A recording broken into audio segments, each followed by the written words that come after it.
He was doing a variety show, a comedy sketch show, Right, and he hired my vocal trio to sing on the show.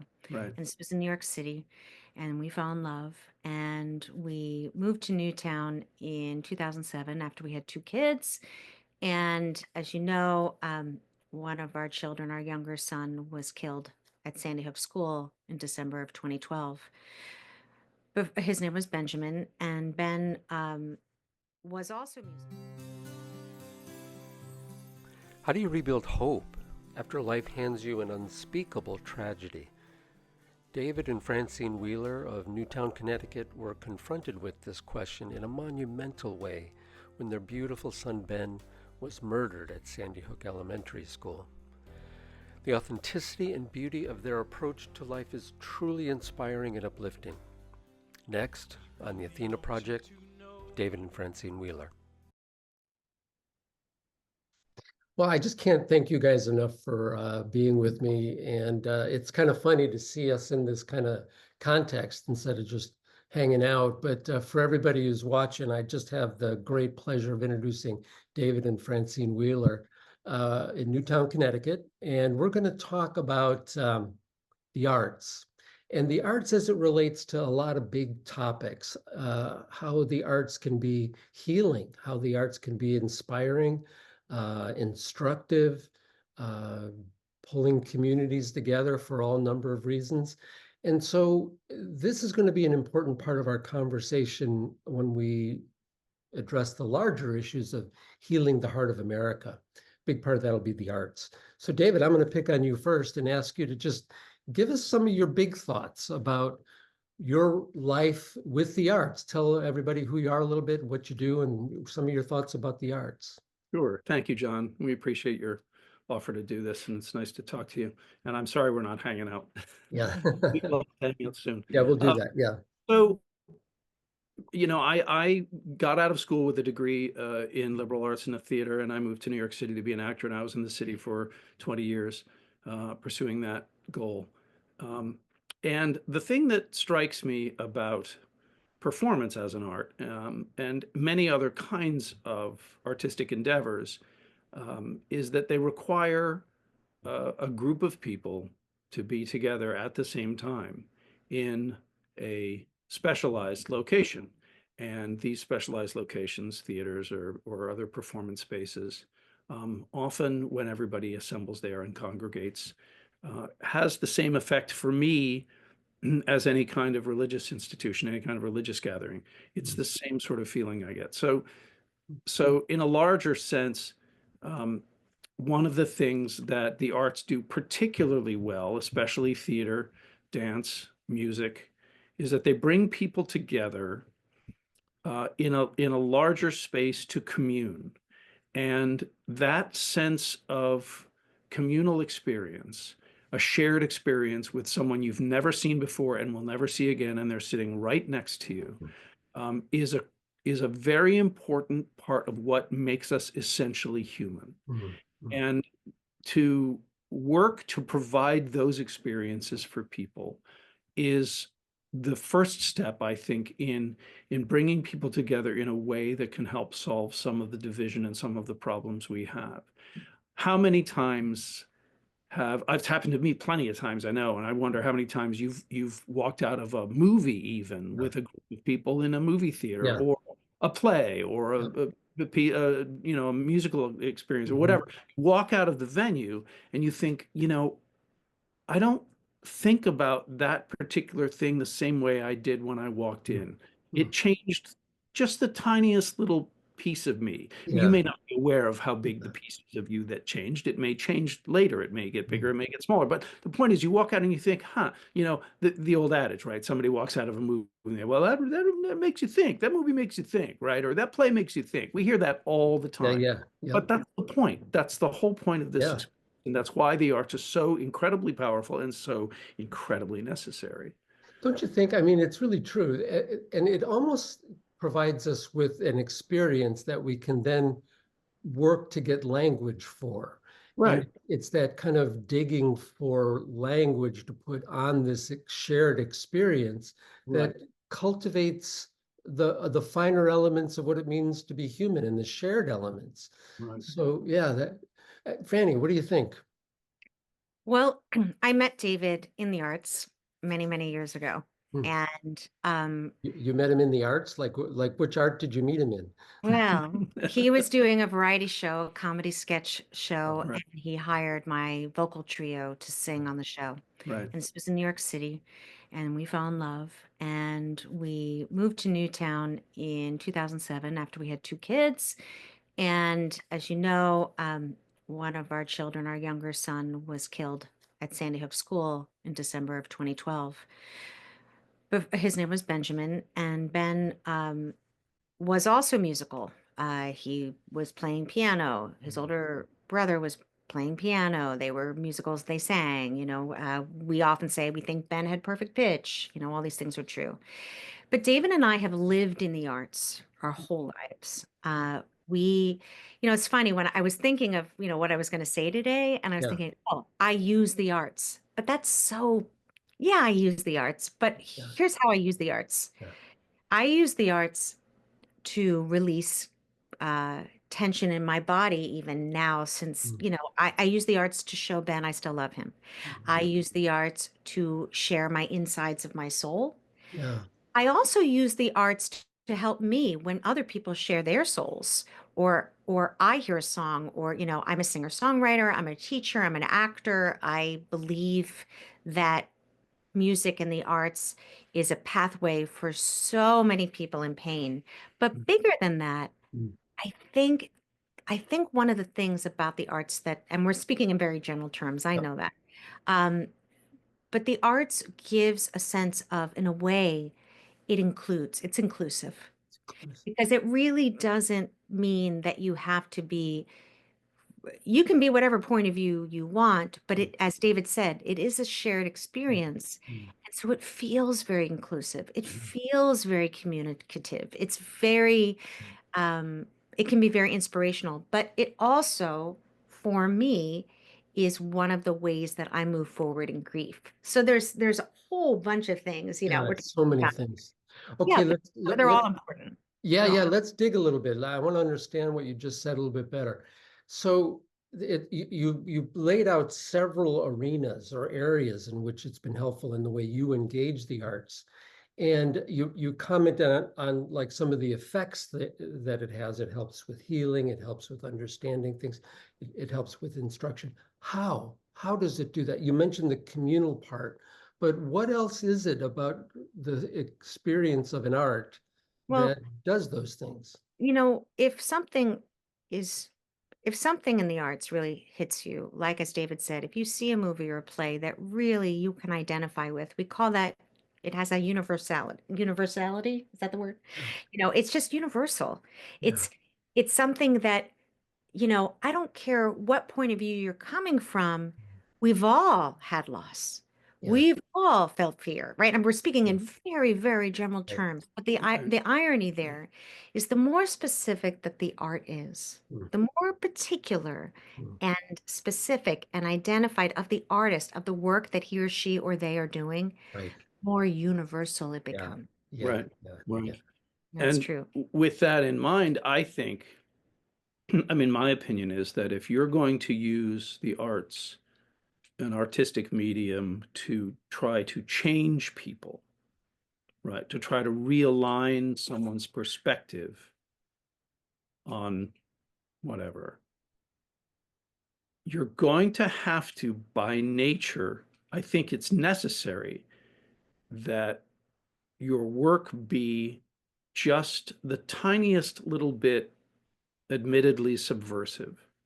Mm, And it doesn't have to be obvious, yeah, doesn't have to be recognized, but you have to go into your piece, whatever it is you're doing or making, whatever art you're using to try to reach people, with the understanding that they may not necessarily see what you're up to right away. Because that's how you tell a human story, through the element of surprise, through the element of discovery is a better term for it, right? You let your audience discover something about what you've done, mm, and hopefully through that process allow them to discover something about themselves. And mm, that's where people start to look at things differently and think about things when they leave the theater, et cetera, et cetera. And also to go further with that, I don't see the arts as didactic. I don't make art to Yeah, teach you to something, instruct. Yeah, yeah, right? It's not an Right. instruction. That's yeah, different. That's yeah. That's important. That's propaganda, maybe that's even. that's different, Right. right? Yeah. You maybe go to school to learn something like that. Mhm. Right. But I think that when I am performing or writing or sharing, it's not even my job to tell you how to feel about it, Mhm. Right. right? That's your business. You get Mhm. to decide. You get to experience however you want it to. But if I'm true and I'm sharing my guts and Right. I'm giving it all I have, or David's giving it all he has, Mhm. the more true it is, the more people will Right. take it in. Right. They'll Right. take, Right. I mean, there's certainly no right? you have to be 100% honest Yeah. and 100% truthful, because otherwise it smacks of manipulation and, as you just said, propaganda. Right. And that's not going to serve anyone. Right. Yeah. Yeah. And that's not art in its truest form. Anyway, yeah. And there's this kind of foreground background thing, or this subjective or individual and communal experience too, that we move back and forth from, in the arts, where, like you said, we have our own individual experience, but some element of it, maybe even the core element of it, is a universal experience of grief or joy or whatever it might be. And so we get a chance to kind of explore the variability of our individual experience in the context of a whole. And maybe that's one of the cultural values, in that we start to see ourselves in the context of a cultural experience, that we're part of a conversation that goes on Right. in a culture. Right. And Right. I believe like some of the work that, and we can talk about the different work that David and I have done since our son's death, but you know, I think that the work that I want to do is about is just sharing my personal story. Yeah. And if I can do that, then I I have nothing to apologize for. I have nothing to convince you of. I can just share my story, or I can have the arts support our community, and it can mean whatever you want it to mean. Yeah. Yeah. It's not for me to tell you. I really feel important. I feel like I'm sticking to that point a little bit Yeah. No, no, good. because so much of what we hear in media and the news and and it Has an agenda of has some an kind. Yeah. agenda. Yeah.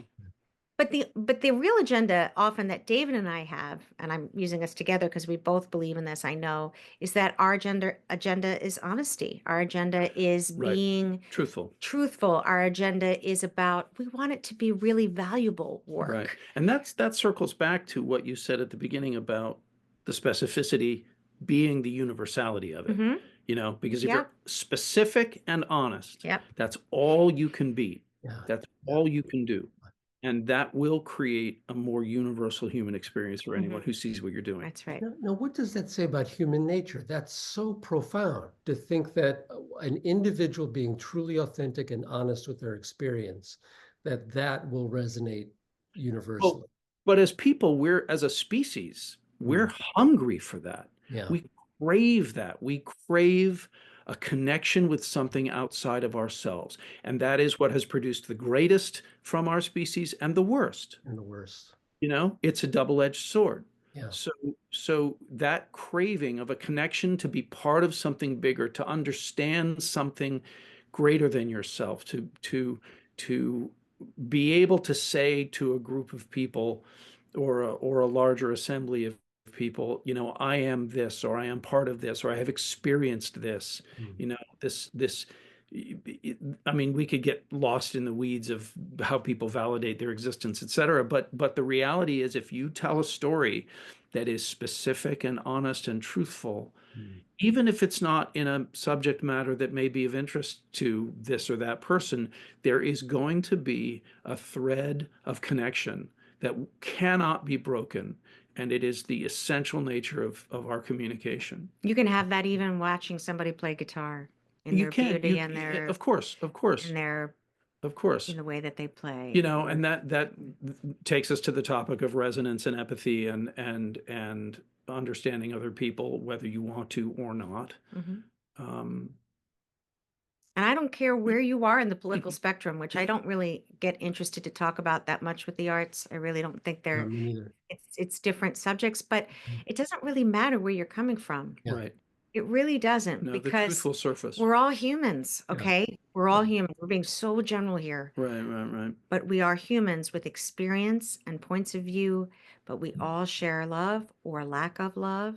mm, We all share pain. Those things are absolutely true. And the human experience is that usually it's a lot of those things at the same time, the Yeah. same time. which And is why a very specific story can illuminate, yeah, because a specific story is going to have elements of all of those human yeah, experiences at the yeah, same yeah, yeah. I want to ask you to talk about kind of concentric circles in relation to what you just said. And this is just an image I have in my head about uh, arts used for joining people together and arts used for joining a specific group together where it's Deutschland über alles, or so time. it's where this common experience is defined as for one group and not a human experience, but a one group's experience. Right. I'm just thinking about the time we're in and how divisive it is, and how what you were saying about how the truth is manipulated to separate. So it's not truth, but there's something fundamental about true, authentic relating of an experience through the arts that is universal. Right. Well, I say this a lot. As a parent, I've said it a lot. And it's something that I firmly believe is true to be true, which is that the easiest and most efficient way to make yourself feel better is to make someone else feel bad. Yeah, I think that is the human, I think that is part of our human nature. yeah, It is the shortest distance between 2 points. If you want to make yourself feel better, the least amount of work, the easiest is to look around and find somebody else and make them the other, one way or another. And you can do that with anything. You can do that with a song. You can do that with a play. You can do that with any artistic medium at all. And it will resonate with a certain group of people, and it will be effective in that way because of the mechanism we've been talking about, right? That will be effective in that way. So when you make a piece of art, right, or you are involved in an artistic pursuit, you're either doing it for all humanity or you're doing it for one specific group of people. yeah, And that isn't inherently bad or good. You can find it in a good way Yeah, too. yeah, absolutely. yeah, We all It's believe in something it's not together and you right. want to write look, something about you that. know, Yeah, That's com okay. communities that have historically been marginalized or have not had Mhm. a certain amount of societal power or self-direction or self-realization can use the arts in that way to bring them together as a smaller community or a subset of a larger community to help people move forward in that way. Um, but once you've done that, then you have to keep your eye on what's next, right, right? If you're right, not starting from the place of trying to express yourself through the art in a way that is going to, or at least attempt to, through your specificity, be for everybody, right, right? right, I right. mean, I've seen plenty of pieces of art in my life of every conceivable media, and I think, you know what? That wasn't for me. Mm, Mhm. I wasn't the guy that they were trying to talk to there, mm. you know? And not to like segue in, but I think it's a good segue in, so I'm just gonna go there. Yeah. Go for Um, it. uh, After Ben's death, I wrote a play with music over several years' time. And when I first started to write it, I tried to tell everybody's story about gun violence. I tried to talk about every experience and everyone's pain and how we had this shared pain. And of course, when I meet anyone who's had a loved one taken from gun violence, there is shared experience. There absolutely is. There's shared experience in the grief, there's shared experience in the circumstances, and all of that is true. However, as I really dug deep and started to work on it, I realized that it wasn't my story to tell everybody else's story, that Mm, it was really for me to only talk about mine. Because that was the only thing that I knew I was what's the word? I mean, it's a weird thing to say, but Yeah, I'm an expert at my own story yeah, because yeah, I'm yeah, the person, yeah, right? yeah, right, But yeah, I can't really talk about other people in the same way because they're not me. They didn't, and even people that loved our son Ben, mm, his grandparents, his brother, his cousins, my brothers, they have a different point of view because of who they are. So I mm, had to speak as a mother mm, and as the mom of Ben, yeah, and that's how yeah, specific. And so all the work that I do, and including our charity that we do, Ben's mm, Lighthouse, all of the work is really, it stems from my point of view. It's yeah, not even David's point of view. People will say, is it David's point of view? And I said, well, that's, he lost his son yeah, as his father, and I lost him, and I'm his mother, yeah, so we're not the same, yeah, so we yeah, have different stories, yeah, yeah. right? Different stories.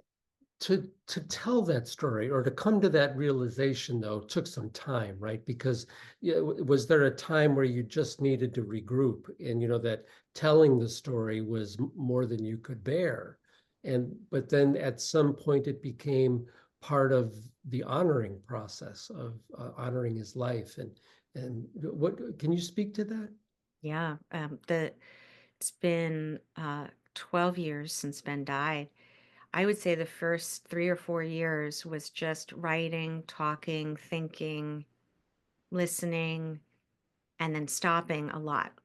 Mm, Um, and then there were a few years in there, and we're talking years, mm, where I'd put up readings of the piece, play the music, record the music, have people listen, stop, go back again. And it's still been a journey. We're close to making it. We're close to making it. I'm planning to um, do a play with music that I'm mm, going to have filmed and hopefully distributed and released, because I think filming it. So to answer that part of the question, the reason why we're filming the play is because I realized probably a few years in that if I lived in the space of mm, doing the play 8 shows a week, I mm. think it would be very difficult because I go there Yeah, and I have to live in it. And every time I've done a reading of it, when I filmed the trailer of the idea of it to share with people, each time that's so difficult, and yeah, it affects David, it affects, our kids, if it's very, very hard to do. But I think it's really important to the authenticity of it, mhm. because if I'm not authentic, I don't think it's going to be good. So I don't know. Did I answer Yeah, every you part? did. It raises so many important questions about this process. You think of people, I know people who, let's say, are the survivors of the Rwandan genocide, for instance, Mm-hmm. and they feel compelled to honor the loss of their father, their mother, their siblings, their tribe by being presenters at endless conferences, and just you can see them withering away, kind of stuck in that role that they feel compelled to do out of honor. But you don't get the sense that they're moving through Moving their forward. experience. Yes, we're Yeah. moving through it. Yeah, And that's then they're also vulnerable to the manipulation of people who want to, right. advance a cause. That's right. That's Yeah. right. I really can speak to that. And I think David has something to say about this too, because, early on after the murders at Sandy Hook, David and I we've always been thinking about gun violence, and we've watched it over the years before we lost Ben and how awful it is. I mean, you know, in some ways after Ben's death, I think we both felt like, why didn't we do more? Why didn't we do more? Yeah. And so we tried to do so much in that first year after his death. We Yeah. tried everything. And David does, and he can speak to what he's done too, but I knew that, I would say about a year in, uh, I knew that that was not my Mm, foot forward. I knew that I couldn't be an activist.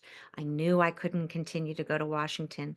I talk about that in the play, but mm, why I bring it up is because I respect anybody, whatever their journey is. If that's what they mm, want to do, to speak about their loved one, whatever tragedy they have or helps them feel alive and surviving, that is their choice. mm, I found it to be I found it to be painful. I found it to be too hard for me to live in the moment of today.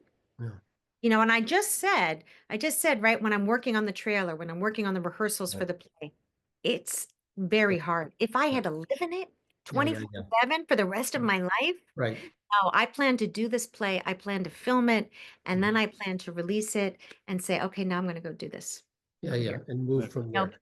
so that's Yeah, it's very hard to do that. And yes, people will use you if you're not aware of it. I mean, we're not here to talk about that, but there are places that you can go to be used if you want yeah, to be. yeah. But And you there's think it's good for you, but it may not be. there's something about the authenticity element of this. And it again, I'm thinking of this old friend from Rwanda who, I pulled her aside and I said, look, you can honor your family some other way. I mean, you're killing yourself. This is, and Mm, uh, but she didn't see that she had an option for a while. She right. didn't see that. She felt that it was no a small price to pay for what she had lost. And subsequently, things moved on. But it says something about the movement, the movement through the grief, the loss, and to get to a point where you can sit and write a play about your experience. Franny, let me pull out a little bit more about that. Um, do you feel comfortable sharing the name of the play? Yeah. And then second, uh, if and I don't mean to like put this into bullet points or something, but what's the most important thing to you that this play conveys? The play is called Just 5 Minutes. Mm, And it means a couple of things, but I would like the audience to kind of feel it, so I don't really talk about the title too much, and some of it is obvious. It is the year after Ben's death and what happened in that year, and how I survived his death. I hope that an audience member can see. I hope that they can, from watching this and hearing my music, that they might be able to imagine and actually imagine what it feels like to be me. I hope they can imagine it for themselves because I'm saying I'm a human and you're a human. mm, I'm not saying I think this, you should think that. yeah, I am saying this is what Ben was like. mm, Let's not define him as his death. I yeah, define him as his life. yeah. And here's why. Here's what I lost. And guess what? I survived and I realized that I could survive. Because look, I'm here to tell you the story, so I know I am surviving. Let me build on that and push a little bit. So when we live in an anesthetized culture. How does that saying go? You're either living an aesthetic life or an anesthetic life, Okay, and go Right. go to another metaphor, please. yeah, Right. right. Yeah, where it's all about distraction and entertainment, and like, don't tell me anything other. And so our culture flees from any kind of authenticity that might have the possibility of discomfort or loss or grief. And there's some kind of a paradox that being in the authentic space of the grief is horribly tragic, and it's Mm. also releasing at the same time. Does that resonate at all? Yeah, it does. And I think that's why it's taken so hard to develop it because um, I have gotten lots and lots of wonderful feedback about the script and the music. People love it. And places are scared to show it, I'm afraid of Mm, it. afraid of it. right, afraid of it. Yeah, I think they're afraid of it because it hasn't been done in this way. right. I mean, there are lots of people that, as you know, John, that express themselves artistically after some tragedy, and lots of people have done that. Mhm. And this is a very, very, very specific way that I get very clear and very, very personal. And so people are very scared of Yeah, that. But I also have a lot of humor in the play yeah, because David and I both love to laugh David and I love to find the humor in things. I met him while he was doing a sketch comedy group, for God's sake. He is funny. We love to laugh, and we have laughed a lot since Ben's death. Obviously, it is devastating. It has changed our lives forever. We will never be the same. But people have this picture of us. They must lay in bed all day and never do anything. But that's not that's Yeah, not that's not how our life yeah, is. It's yeah. not I our can attest that you guys are pretty funny. well, thanks. Waka, waka, So, waka. right, right, right. Uh, all right, a little bit more on this one. David could talk about that for sure. No, a little bit more about the plate thing and Yep. and the reticence, the reluctance of people to kind of enter that space, to stay with you for through the telling of the story. Uh, uh, there's how can what do you think is scary in people's minds, and B, what is the antidote? What is actually the surprise or the insight awaiting them if they can just be with it and be with the experience? So, I mean, maybe you can take this apart a little bit because I have a quick story. I met this guy through a friend once, and the friend said, "This is Francine, and she's written this play with music." And he said, "Oh, really? What's it about?" And I said, well, it's about my son who was killed at Sandy Hook School." And he went, "Is it?" And it was really funny, but he was like, is it a musical? About Sandy? I will not say, because David, Oh, I would not say my initial response in my head, but later I was like, I should have just like come up with like some 42nd Street like thing about Sandy Hook, and that would have really creeped him out. oh man. But I think, what was the second part of your question? Because you said, Well, how I think there's really nothing to be afraid of. That authentic, genuine experience of the tragedy and the beauty of life both is nothing but uplifting. It's joining and uplifting and deepening and makes us wiser and better human beings. But somehow that process our culture is afraid of. So what yeah. you're offering is a tremendous gift. But how do we for the reluctant who might actually get a lot out of it, what would we say?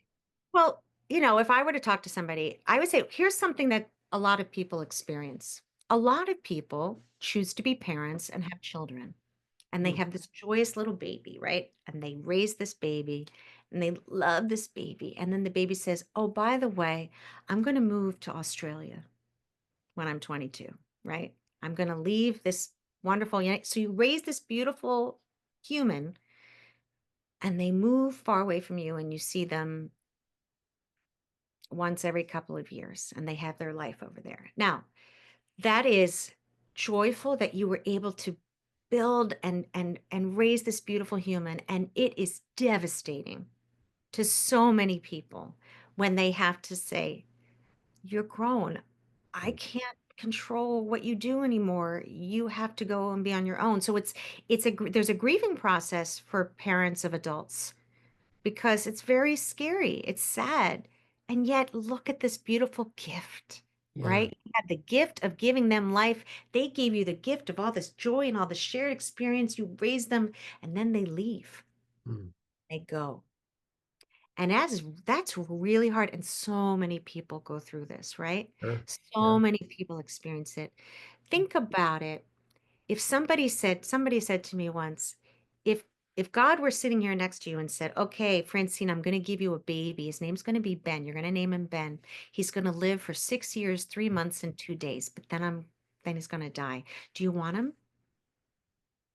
Of course I want him. I would never. How could I give up that 6 years, 3 months, and 2 days of this incredible little boy Yeah. that we loved and that we thought was the most funny, Yeah. exuberant, creative self? He was so wonderful. Why would I say, "Oh, I don't want to Yeah. experience that because he had to leave"? Of course you want it, but you know that after you feel guilty. Why didn't I go instead of him? Mm, And that survivor's guilt, by the way, mm. also brings us back to why some people feel that they have to suffer in Uh, order to honor their kid, because they feel in some way that they have to suffer like their kid. But we all died when Ben died. We yeah, all died. We all died. And when Ben's body died, we had to, yeah, we still had to move forward in this new body. I have a new body, I have a new life. It's a different life. And some of it's good, and some of it still stinks. But I have this life, and I have it with David, and I have it with my surviving son, and I have it with a son that was born after, and we live fully, and that's how we honor him. yeah. So anyway, I want to give David a chance to weigh in a little bit, but I hope that made sense. No, it's beautiful. Thank you. It's helpful. David, you want to pick that one up? So I was thinking when you were saying that we as a culture are averse to grief and avoid kinds of complicated emotions and things that happen at the end of life. I think while that is true, I do feel like culturally we're making progress. Mm, I do feel like we're doing better. mm, And that's because we have the luxury to do better, right? mm, It wasn't that long ago that we could not take the time mm, as humans mm, to spend a lot of time thinking about grief, mm, thinking about moving through grief, right? Life was, I don't want to say it was cheaper than it is now, but it was certainly more common mm, that people lose people at mm, earlier stages and at earlier ages of their lives, right? So in a way, we all have ancestors who went through terrible, terrible things and picked themselves up and moved on. yeah, Now, the way that they picked themselves up and moved on, perhaps by excising a kind of an emotional connection to their lost loved one, or to ignore the reality of it, or in some, for instance, a child in a family dies and no one speaks their name ever again, yeah, right? They're just moving on, right? So we now have the luxury as a society with our developments and our advancements to not necessarily have to function that way anymore. There are plenty of people who are in circumstances around the world. In fact, I would suggest probably most people around the world who do not necessarily have that luxury. When I talk about us having that luxury, I mean a very small subset of modern culture. Um, so we have the ability to talk about these things. And I think in Western society and in this country, I think we're getting better. I think there are more resources available. There are people who are writing incredible plays and making incredible movies that people walk out of and think about these things. Um, and again, always comes back to that same thing about honesty, mm, about being transparent and honest about your experience to be able to connect to someone else yeah, in the yeah. story. Um, Well, and that's a segue into something I wanted to talk to you about next. And that is a thought I've had for a long time, that one of the reasons the country is so divided is that we grieve badly. And yeah, so we don't get the universal experience from it. What we get is the "you're to blame," or the manipulation by a politician or someone to define an enemy who's responsible for all of your pain.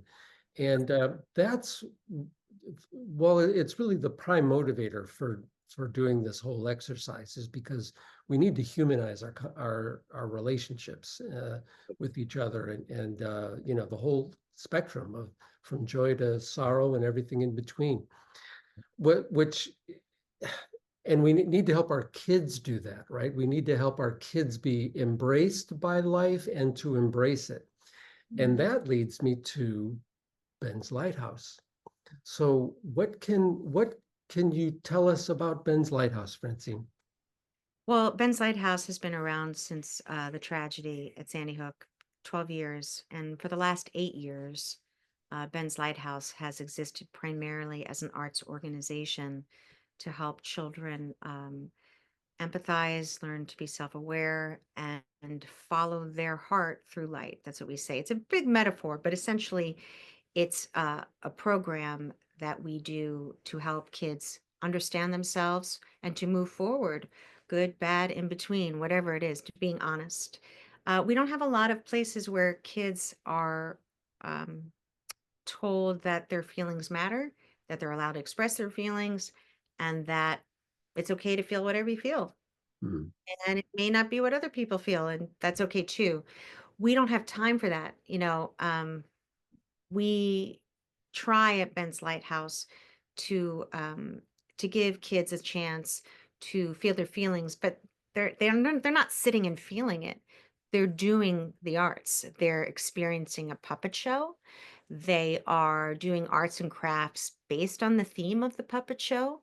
They are sometimes having mentored teens to have relationships with.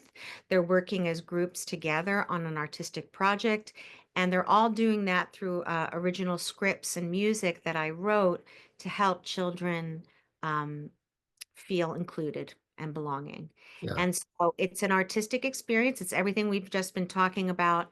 And it's done really for kids that are young, kids who are young. And I really, really believe that if we can, I'm hoping to expand outside of Newtown now, but we've served almost 1,000 kids in Newtown of all ages. And I really want, it's based on this lighthouse keeper named Skoo, which was one of our nicknames for Ben. And this lighthouse keeper, his whole job is to take care of others. And I got that idea from this guy over here who always said to me, we have one job, you say it. I'm going to kind of quote you, and I'm probably paraphrasing, but we have one job to take care of one another. That's our job. And this program and subsequent programs, formats of the program, is really about taking care of one another. If you want to feel that way, you get to. And you know what? Let's help somebody else. And yes, it's kind.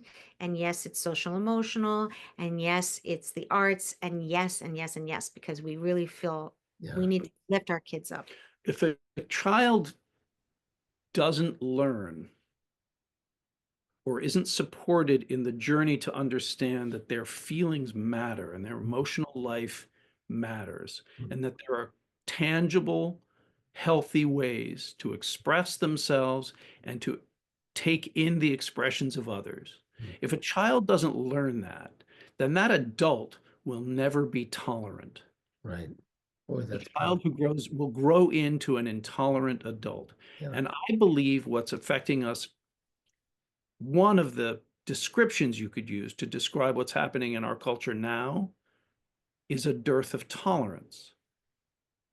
People have decided, for whatever reason, and I think it goes back to that shortest distance between 2 points, Mm. that tolerance is somehow a bad thing. Mm. And we have to find a way to change that, to Mm. shift that, right? So that people are willing to go on a journey and be a little more tolerant of each other rather than the shortest distance between 2 points. And I want to add to that just one little thing, because I hear this all the time and it is true. You know, people are economically so challenged. Mm. They're so challenged. They have such a hard time. And if people have a hard time and they have to work 50 million hours to make ends meet, there isn't time to really process their feelings Mm. because it's survival. Mm. And then you can be so angry about that Mm. unfairness of that and that unfairness and why that person has more than you. I certainly don't want to have tolerance. I Mm. don't want to have tolerance because I don't even have time. I Mm. don't have time with my kid. I got to work so hard. Mm.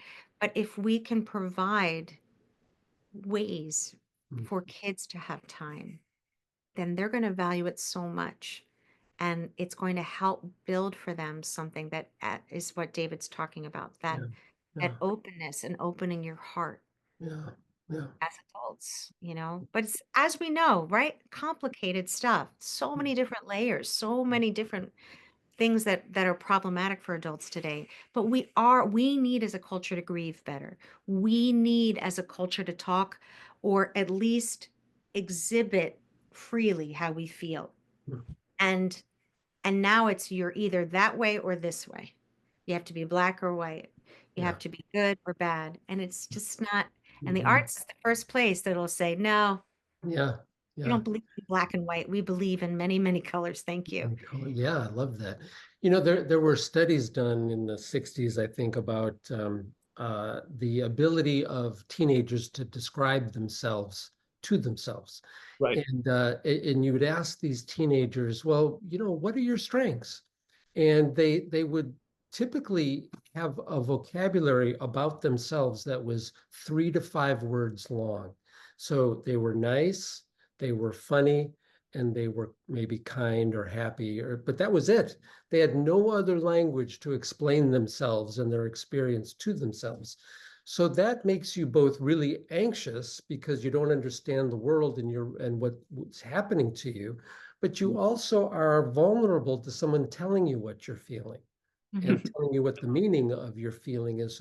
So you can be manipulated to buy that chocolate, or to buy that car, or to be a part of that political party, or hate that person. So the process of helping kids identify their internal life, to give them vocabulary for that, it's a fundamental building block for tolerance and for complexity and being able to appreciate, kind of the wonder of life. So, Yep. Franny, tell us a little bit more about Skoo and about the adventures of Skoo, and the mishaps, and just give us an He, idea. he's a little 6-year-old lighthouse keeper. Yeah, And I wanted Scoot. those are the best lighthouse keepers, Yeah, by the way. Yeah, yes. yeah, He is sort of the audience. He is the audience. yeah. He will often ask the questions to the host of the show or the class. He's always asking a lot of what the kids are thinking. Or he's saying, "Well, I don't know what that word means. What does that mean?" Hmm. And so the host or teaching artist will explain it. Skoo has lots of friends on the island.